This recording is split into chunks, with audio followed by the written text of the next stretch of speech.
अगर आप ओपीटी पर हैं और सोचते हैं कि ईएडी यानी कि वर्क परमिट मिल गया है तो अब तो सब सेट है, तो ज़रा रुक जाइए। अमेरिका में एक लड़की को वैलिड ईएडी होने के बावजूद एक ऐसा ईमेल आया है जिसने उस महिला की नींद उड़ा दी है। ईमेल में यूएस गवर्नमेंट ने सीधे सीधे कह दिया है कि आपने अनएम्प्लॉयमेंट लिमिट पार कर ली है और अब आप पर डिपोर्टेशन का खतरा है। लेकिन गलती क्या थी?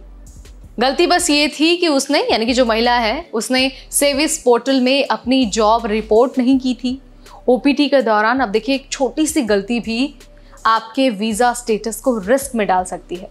तो इसीलिए आज की ये वीडियो हम लेकर आए हैं जहां हम बताएंगे कि ये जो गलती है सेविस पोर्टल को अपडेट न करने की गलती, वो कैसे होती है, सेविस की इम्पोर्टेंस क्या है और आप इससे कैसे बच सकते हैं ताकि आपको कभी भी ऐसा डरावना ईमेल ना आए। तो चलिए शुरू करते हैं। नमस्कार, मेरा नाम है नेहा उपाध्याय और आप देख रहे हैं एनबीटी टेक एड। दरअसल ये केस है एक महिला का जो यूएस में हाल ही में ग्रेजुएट हुई है और ओपीटी पर है। ओपीटी यानी कि optional practical training. OPT F1 visa holders को मिलती है जो पढ़ाई के बाद काम करने के लिए वैलिड होते हैं। उस महिला को ईएडी यानी कि एम्प्लॉयमेंट ऑथराइजेशन डॉक्यूमेंट मिल गया, यानी कि वो काम कर सकती है, काम करने के लिए एलिजिबल थी। लेकिन अचानक एक ईमेल आता है यूएस गवर्नमेंट की तरफ से जिसमें लिखा होता है आपने परमिसिबल अनएम्प्लॉयमेंट पीरियड पार कर लिया है। अब या तो तुरंत रिस्पॉन्स दो या फिर इमिग्रेशन एक्शन झेलो। अब देखिए, यहाँ पर परेशानी की बात यह है कि उनके पास पहले से वैलिड यानी कि जो महिला है उनके पास पहले से वैलिड वर्क परमिट है और वो ग्रीन कार्ड प्रोसेस में है।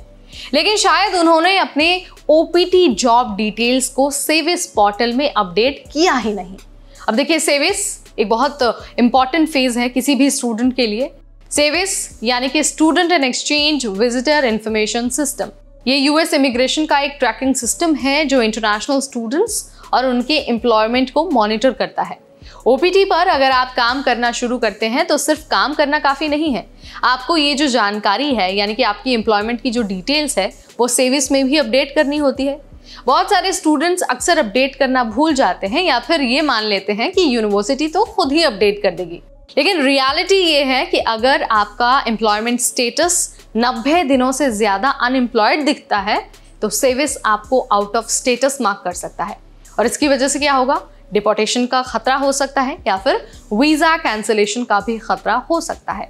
अब देखिए, इस केस में जो ग्रेजुएट महिला है उनका ये कहना है कि यूनिवर्सिटी ने उन्हें कभी इन्फॉर्म ही नहीं किया कि जो जॉब डिटेल्स हैं वो मैन्युअली सेविस में डालनी होंगी।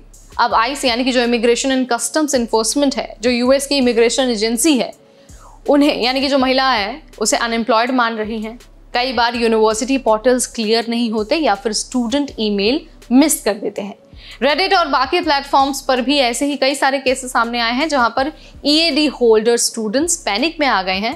क्यों? क्योंकि उन्होंने समझा कि ईएडी होना ही काफ़ी नहीं है। लेकिन ईएडी और सेविस दोनों अलग अलग सिस्टम हैं और दोनों को सिंक करना आपकी यानी कि इंटरनेशनल स्टूडेंट्स की जिम्मेदारी है। अगर आप अमेरिका में ओपीटी पर हैं तो कुछ बातें आपको हमेशा याद रखनी चाहिए।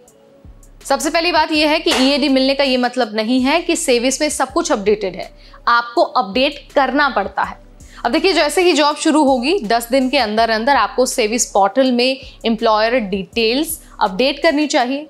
इसके अलावा आपको सेविस अकाउंट को रेगुलरली चेक करते रहना है। यूनिवर्सिटी डीएसओ से भी आपको हर एक स्टेप का कंफर्मेशन लेना है और उसका एक रिटर्न प्रूफ अपने पास ही रखना है, क्योंकि जिस तरह से इमिग्रेशन क्रैकडाउन चल रहा है, पॉलिसीज चेंज हो रही हैं, ऐसे में जो प्रूफ है आपके एम्प्लॉयमेंट का प्रूफ है, आपके सेविस अपडेट का प्रूफ है, वो कभी भी भविष्य में आपके काम आ सकता है।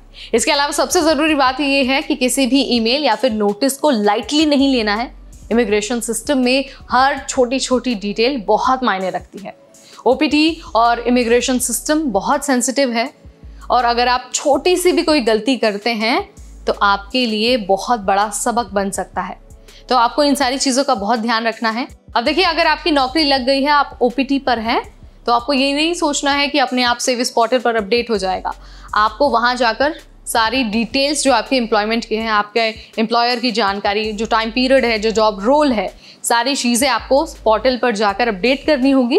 क्योंकि पहले ऐसा होता था कि खुद ब खुद अपडेट हो जाता था, लेकिन अभी नियमों में बदलाव हो गया है और अगर आप अपडेट नहीं करते हैं और 90 दिन के अंदर अंदर अगर पोर्टल पर ये जानकारी नहीं पहुंचती है कि आपने नौकरी हासिल कर ली है और अगर आपका स्टेटस अनएम्प्लॉयड दिखाता है तो आप पर डिपोर्टेशन का चार्ज लग सकता है और भविष्य में आपके लिए अमेरिका आने के रास्ते बंद भी हो सकते हैं।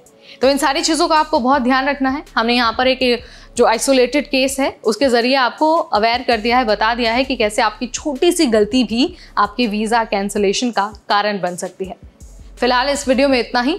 Immigration, visa, deportation, work abroad और स्टडी अब्रॉड से रिलेटेड हर छोटा बड़ा अपडेट मैं यानी कि आपकी होस्ट नेहा उपाध्याय लाती रहूँगी सिर्फ और सिर्फ NBT टेक एड पर।